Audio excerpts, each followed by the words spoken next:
Tell me about the very first time you ever remember washing, detailing, waxing, doing whatever you did to the very first car in your mind that you can remember. Oh wow,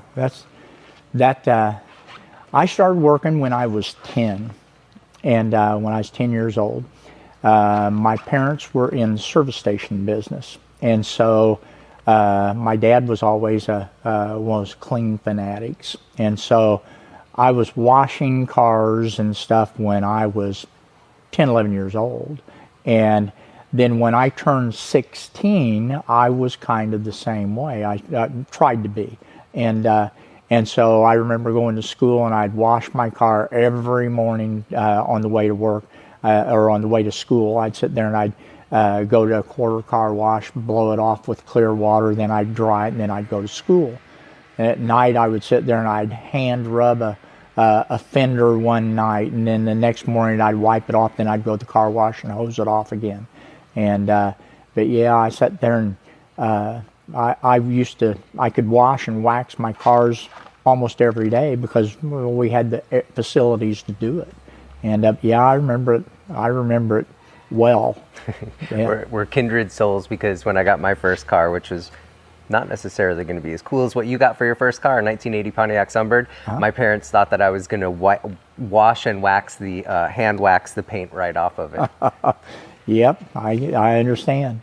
Yep, I sat there and my first car was a '68 Cougar, and it was in 1968, and so I sat there and used to rub the paint off of them. So. And the old single stage paint. What color was that? Yellow. That car was yellow, and then there was then I had a Mercury Cyclone spoiler which was a blue car, a baby blue car, and I actually rubbed through the paint on the hood of that car, trying to get that rolling peel off of it and try to get that real smooth, slick finish. That's a true story. I sat there because I would rub on it every night, and it kind of ends up in to where we are today. It just kind of evolved. That was with old paste rubbing compound right out of there. Pretty much, yeah. That's all we had. It's all we had. I had tried. I tried. Rubbing compound. I always thought rubbing compound was, to get that, take off that rolling peel, and I'd rub on it. I almost destroyed the paint on part of that car by hand rubbing that, and then it would get so dull, and then I'm polishing and trying to get that finish back, and it was just it was just real basic kind of crude stuff. But that's all we had at that point in time. Didn't know any better. Were there any machines back then, a rotary polisher or anything? I wasn't smart enough to use anything like that. I always sat there and I always did everything by hand. And as time went on, I learned. I'm one of those kind of guys that I have to prove it to myself. I have to learn everything the hard way. And so as time went on, I sat there and I remember in the very early 80s, very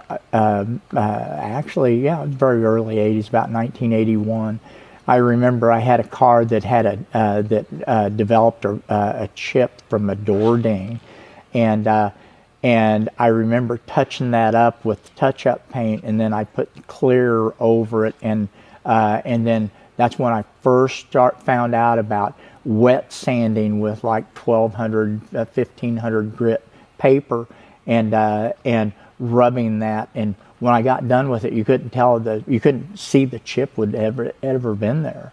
And but like I said, I learned that over the years of how to repair something like that. And as I look back at it now and think, holy cow, if I did that today, that I'd get laughed out of the building. Because we got some of the guys that are in here are just absolute perfectionists, so